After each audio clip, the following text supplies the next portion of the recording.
après, il est enlevé de ce lieu-là et après, il réapparaît à un autre niveau. C'est-à-dire il entend des voix au loin, il voit son corps transparent et il a des graines sur son âme, d'accord?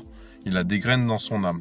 Il voit que tous les gens qui sont devant lui, ils arrivent vers un siège où il y a Dieu.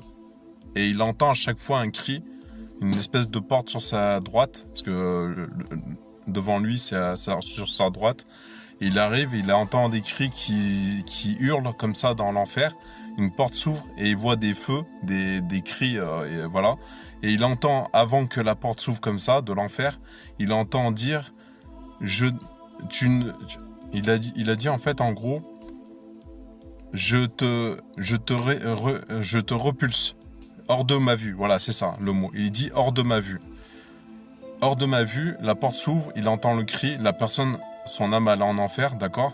Et devant lui, il y a une femme. Il y a une femme qui arrive devant Dieu et elle lui dit, il lui dit, tu as péché, tu as tellement péché, à cause de toi, 300 000 âmes ont péri à cause de toi en enfer. Tu as montré des choses de ton corps qu'il ne fallait pas.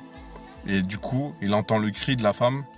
Et après, elle disparaît en enfer, il entend le cri de la personne, et il arrive à son tour, il est devant Dieu.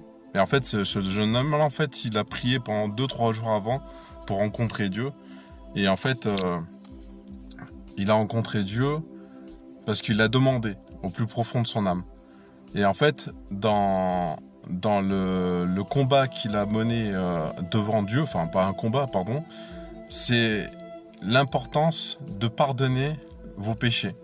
Vous voyez, le deuxième chapitre, je sors un peu du texte que j'étais en train de lire.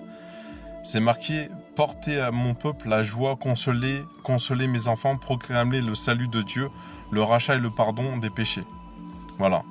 Après, c'est le troisième chapitre. « Voici le Seigneur vient à nous, et sa gloire en ce monde paraît.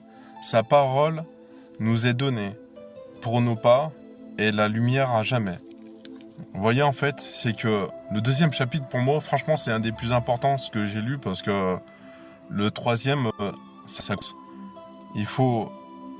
la gloire de Dieu, faut la voir, en fait, faut la pressentir. Si votre foi est connectée à Dieu, vous pouvez sentir pas des pulsions, j'ai envie de dire, mais quelque chose qui va vous tenir éveillé pendant un moment, et vous allez sentir que, comme si vous sentez, en fait... que vous avez besoin de prier intensément, vous avez prié